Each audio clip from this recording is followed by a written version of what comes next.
আসসালামু আলাইকুম এভরিওয়ান, সবাই কেমন আছেন? আশা করি সবাই অনেক ভালো আছেন। আল্লাহর অশেষ রহমতে আমিও অনেক ভালো আছি।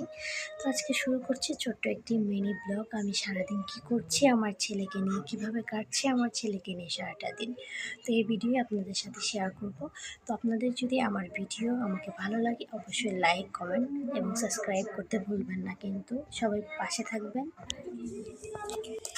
তো সকাল সকাল আগে আমি আমার ছেলের খাবারটা রান্না করার চেষ্টা করতেছি। মুরগির মাংস দিয়ে আলু গাজর দিয়ে তরকারিটা রান্না করে দিব।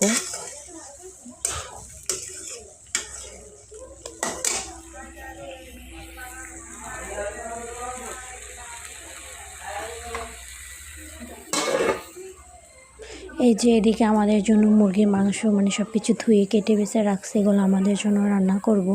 মুরগির মাংস আগে ছেলেটা রান্না করে নিচ্ছি আমি। আগে ছেলের জন্য রান্না করে নিচ্ছি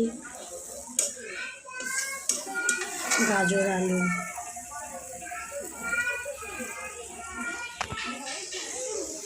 আর এদিকে ভাত বসাই দিছি, ভাতের বলক উঠে গেছে।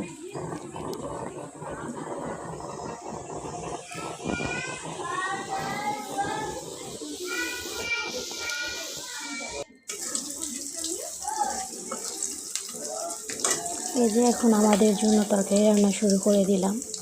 তো আগে ভালো করে পেঁয়াজটা আমি ভেজে নিচ্ছি, সব মশলা মানে জিরে দিয়ে তেজপাতা এগুলো সব কিছু দিয়ে আগে পেঁয়াজটা ভালো করে ভেজে নিয়ে তারপর আমি এর মধ্যে মশলাটা দিয়ে দেবো।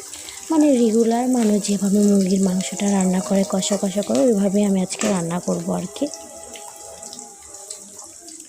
তো আমার ভিডিও যদি আপনাদের ভালো লাগে অবশ্যই লাইক করবেন, কমেন্ট করবেন এবং সাবস্ক্রাইব শেয়ারও করবেন।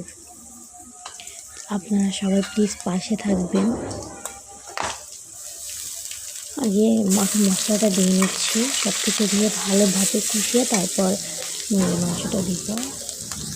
সকালে রান্না করতেছি আজকে, ছেলেকে নিয়ে অনেক ব্যস্ত থাকে, বুঝতে পারছেন তো। আমার ছেলেটা অনেক দুষ্টু, অনেক জ্বালায় আমাকে, কারো কাছে থাকতে চায় না, শুধু আমার কাছেই থাকে। মানে রান্না করাটা অনেক টাফ আমার জন্য, তার জন্য আমার শাশুড়ি মা রান্না করে বেশিরভাগ সময়টাই। কারণ আমার শাশুড়ির কাছেও আমার ছেলেটা যেতে চায় না, শুধু আমার কাছেই থাকতে চায়। মানে মাকে কিভাবে জ্বালাবে সেটা আমার ছেলে খুব ভালো করেই জানে।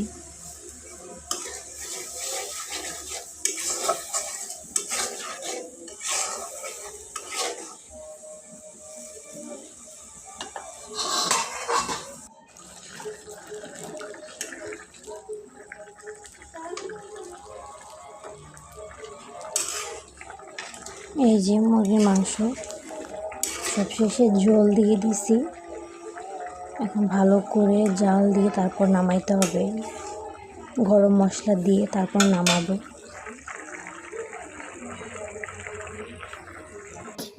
অবস্থা এইদিকে আবার মাছ নিয়ে আসছে, তো আমার মা আবার মাছ কাটতেছে, মাছগুলো সব কেটে মেটে ফ্রিজে রাখা দিবে, তার জন্য মাছগুলো সুন্দর করে কাইটা কাইটা নিতেছে। মাছটা ভালোই আছে, আমার আবার এরকম মাছ একটু ভালো লাগে, বিশেষ করে আমার মাছের মাথাটা অনেক পছন্দ। ওইদিকে আমার মা আবার মাছ কেটে নিল, তো এখন আমার ছেলে আবার ঘুমাইছে, ভাবলাম আমি একটু রেস্ট নিয়ে এখন আমার ছেলের সাথে একটু কিছুক্ষণ শুয়ে থাকি। তো ছেলে ওঠার পরে আবার দুপুরের কাজ, ছেলের জন্য রান্না বান্না, তো আরও অনেক কাজ আছে দুপুরবেলা, ওইগুলো সব কিছু করবো, বুঝতে পারছেন। দুপুর টাইম হয়েছে তাই ঘর ঝাড়ু দিতেছি, নিজের সংসারের কাজ তো নিজেকেই করতে হবে বলেন। তো ওইদিকে ঘর ঝাড়ু দিচ্ছি, তার জন্য মনে করেন সব মেয়েদেরই আমি মনে করি নিজের সংসারের কাজ নিজের করাই ভালো। তো আমি আমার সংসারের কাজ নিজেই করতেছি, করতে পছন্দও করি বলতে পারে। তো এইদিকে আবার ঘর ঝাড়ু দিতেছিলাম, আবার এইদিকে আমার ছেলের জন্য খাবার রান্না করতেছি, খিচুড়ি। এই যে খিচুড়ি রান্না করতেছি ডাউল দিয়ে, আলু দিয়ে, পুঁই শাক দিব। এই যে পুঁই শাকটা ধুয়ে রাখছি, একটু পরে দিব। একসাথে সব কাজই করার চেষ্টা করতেছি আমি, ছেলেকে দিয়ে বুঝে নিতে।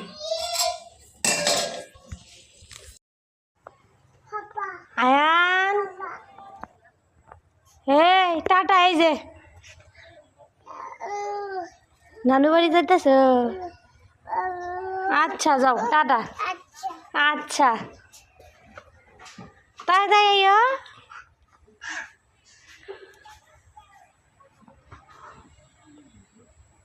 আমার ছেলে নানির বাড়ি যাইতেছে, কাছেই তো, তাই মামা এসে নিয়ে যাইতেছে। দাদু